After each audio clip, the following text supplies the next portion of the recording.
This program is brought to you as a community service of BAF Insurance. The views, opinions, and advice expressed by guests on this show are those of the guests and do not reflect the views, opinions, and advice of BAF Insurance.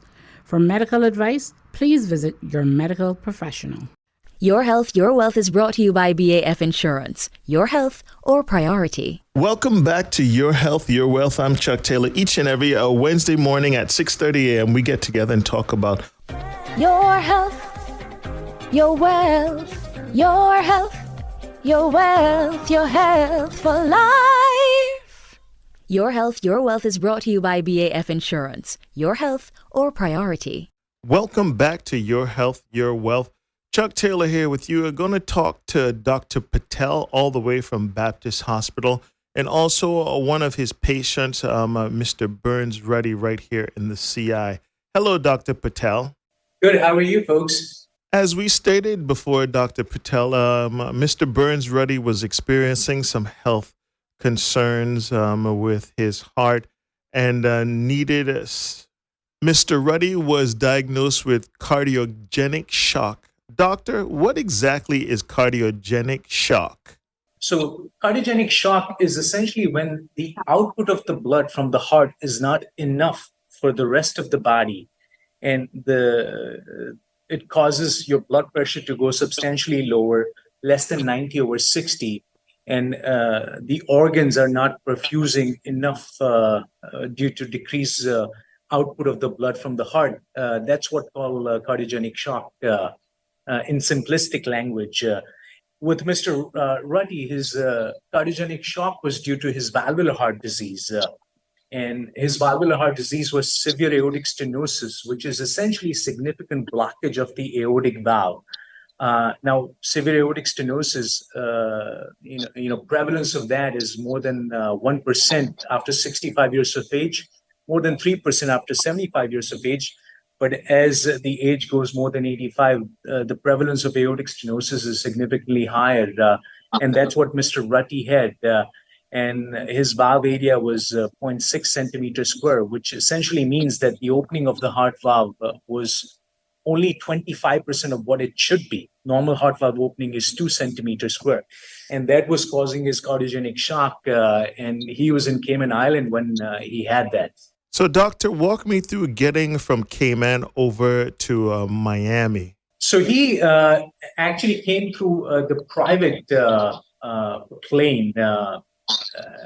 He was stabilized enough that he can fly to Miami, and he came directly to the Baptist hospital, and we optimized him at the Baptist hospital. And then once he was optimized, we actually did the valve replacement on day 3.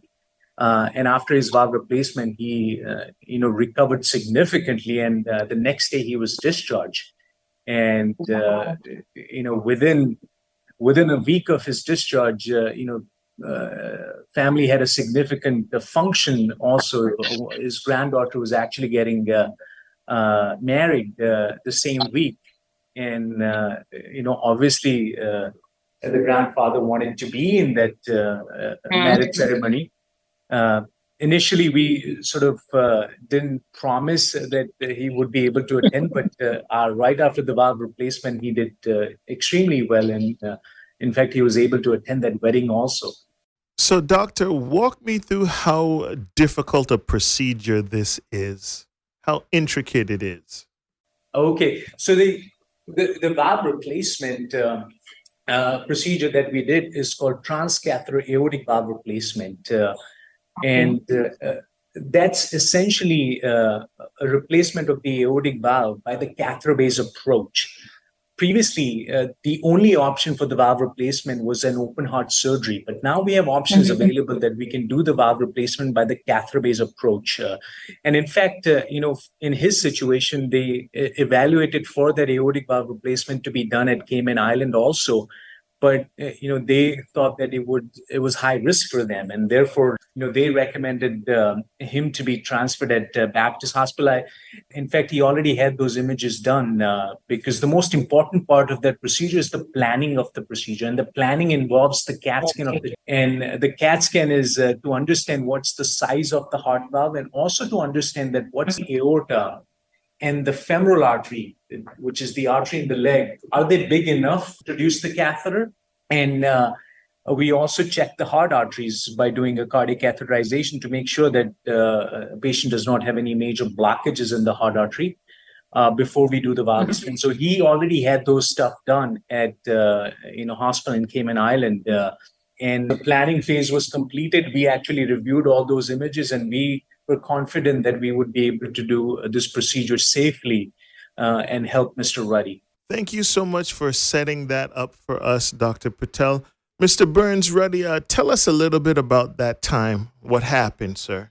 Well, I live an hour from town, and I was on my way to town this particular morning, and was about halfway to town when my vision became blurred. It was like snow in front of me. So I said to my driver, instead of taking me to my destination, which was a business meeting, take me to my niece, who is the doctor, Dr. Diane Hislop. On arrival there, she said, I'll put you right away in the emergency room of the hospital, which was within 300 yards of her office. And immediately I went into the ER, and they took me into the, my blood pressure dropped. I think it was to 57. And over 40. Over 39. And then, of course, in the testing that they did there in the ER, they found that there was a murmur in my heart. So, of course, they transferred me then later on that day to the cardiology department. It was suggested that I should have a procedure done, which could have been done on the island, but the doctors here felt that in case of an emergency, Miami there at Baptist Hospital to take care of a situation. Well, my son went to college at the University of Florida with Dr. Mark Lewinsky, who recommended Dr. Patel, which was, thank God, that happened. I was very fortunate to have a friend that has a big Lear jet, and he said I could have his plane to travel to Miami. My family went with me, my son, his wife, and Judy. And we arrived in Miami Thursday afternoon, went to the hospital right away, right away. And Dr. Patel examined me on Friday morning, and actually he was at the hospital waiting for me on arrival. And I was taken care of, was examined, and what did that afternoon? You were admitted, and then the Friday. Then on Friday, they catheterized me, something. Miss Judy, tell us what that was like traveling with your dad, knowing he was that sick. It was scary. We kept looking at him to make sure he was breathing okay, because we didn't have any oxygen on board. And I was a little bit nervous, but he was pretty calm. And then we went straight to the hospital, and Dr. Patel was right there in the ER waiting on us. They started, getting his IV hooked up and got him a room, put him in there. And then starting on the Friday, they started running heart catheterization to make sure there were no blockages so he could do the procedure on the Monday. To meet him, he made us feel a lot better about Daddy's condition. Okay. There was a lot of moving parts with this. How long was the procedure? Asked Dr. Patel, not very long. So the procedure, takes only about, 30 to 45 minutes. The most important part of the procedure is, prepping. But the procedure, once we access the artery to the valve replacement, 30 minutes to 45 minutes of the procedure time. And that's why the planning is extremely important, and looking at the CAT scan and making sure that you go in with a plan in mind, and 70% is planning and 30% is just executing that plan in the procedure room. Let's shift gears, Mr. Rutty. How was the wedding when you got back? Well, it was at a great location. It was at Pedro St. James Castle. Beautiful wedding. All went well. I attended the wedding ceremony at the church, and then, of course, I went to the reception, which is at Pedro St. James, very scenic area. It went beautiful, quite a way, but I didn't stay to the very end of the reception. I went on to like early hours of the morning. I felt good ever since I've had that surgery. I felt good, and I'm going on my boat. I drive my car. Every afternoon I go to my pool and do my exercises. I'm back to normal, really, quite, and I'm very happy. I've been traveling, live a normal life, and I'm gonna have a small birthday reception till I hit 92. Always good to know that you're up and running and strong like that, keeping busy. But I tell you what, I have a lot to accomplish. I got plenty to do. It take 50 years to do some of it too, looks like. That sounds perfect, Mr. Rutty. Definitely sounds great. I never think negatively. I knew that I'd be taken care of, and I'd be able to come back to Cayman and do my duties, socialize with my friends and family, and just live a good normal life, which I'm doing right now. Every night I go out and meet my friends and have a glass of wine, and we socialize and we do things together. We go snorkeling, we go fishing, I'm a boat person. I'm not a golfer. I'm a water person. I love the water. It's amazing. Yeah, he lives life to the fullest, and we can't keep him down. So we let him do whatever he wants to do. We can't stop him. And we're fortunate to have him at almost 92 now, because a lot of our friends have lost their fathers. Yes. And we're very fortunate to have him. And thanks to Dr. Patel, we have him longer. Yes, Yes. that's right. Let me come back to you, Dr. Patel. What are some of the conditions that lead to this kind of heart ailment? I know we live in the Caribbean, and heart disease is on the uprise. Tell me a little bit about that, sir. So heart's, essentially a pump, and it has electrical activity also, and the arteries provide blood flow, which are the pipes of the heart. So any issues with the electrical system or heart artery, which are the pipe of the heart, or any of the valve, which is a plumbing issue, any of those can cause cardiogenic shock. So let's say if you have a blockage in the heart artery, and it's causing a heart attack, and it's involving one of the main artery, that can cause cardiogenic shock. If you have any arrhythmia, which are deadly, that can also cause cardiogenic shock, and any issues related to valve, significant blockage or leakage of the valve can also cause cardiogenic shock. And when you have that, cardiogenic shock is pretty lethal condition, because a patient who presents to the hospital with a cardiogenic shock, the risk of mortality, which is the risk of dying from that, is almost 50% during that hospital stay.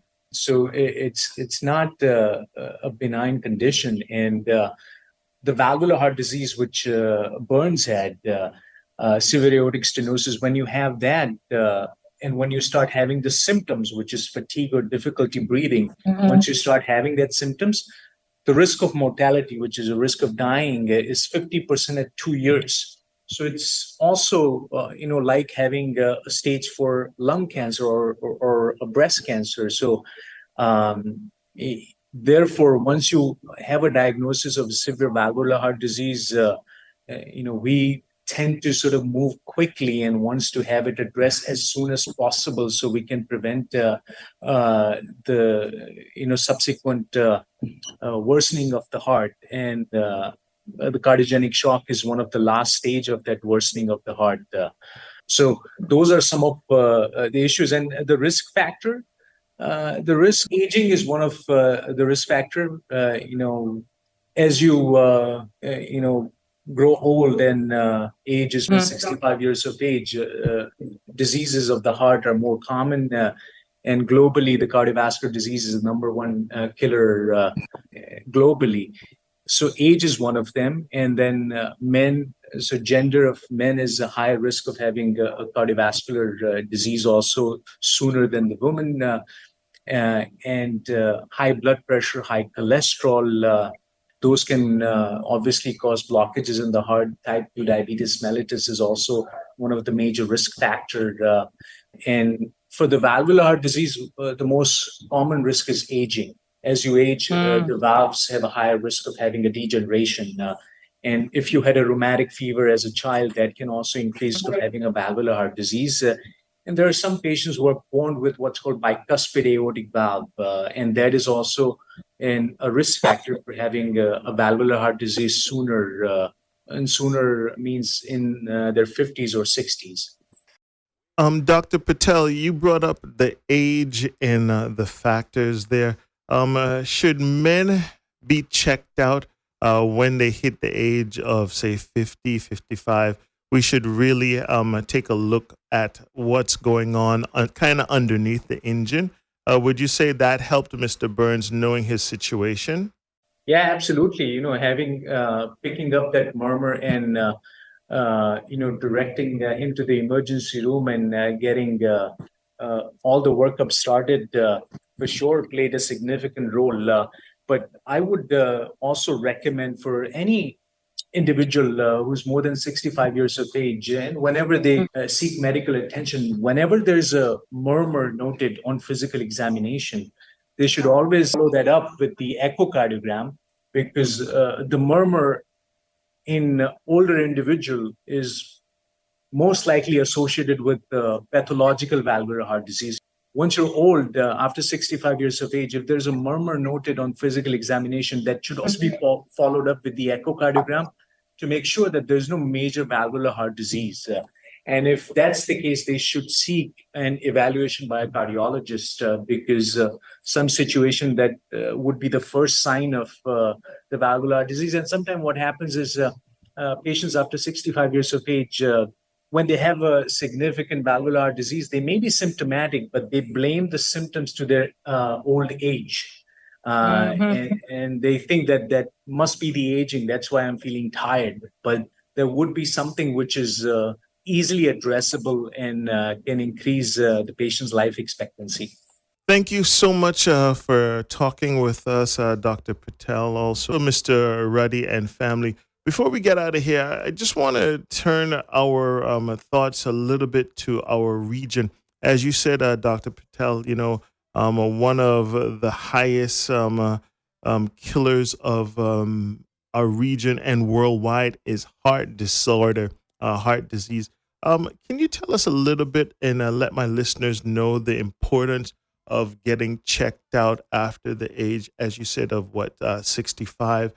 Making sure that you do a full workup, that you know what your heart condition, and just in general, how they can better prepare themselves as we go ahead and get up there in age. Dr. Patel, if you can speak on that, thank you.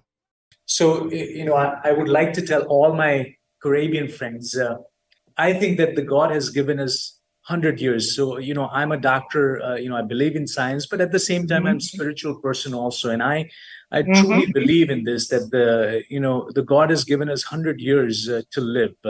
If, you reach the adulthood without any major, birth defect, and if you live your life, the way it's supposed to be, you can easily live 100 years. But for that, after 40 years of age, seeing doctors, primary care physicians, and making sure that, they're following up on high blood pressure, high cholesterol, also screening for diabetes, because those are some of the major risk factor which can affect your heart.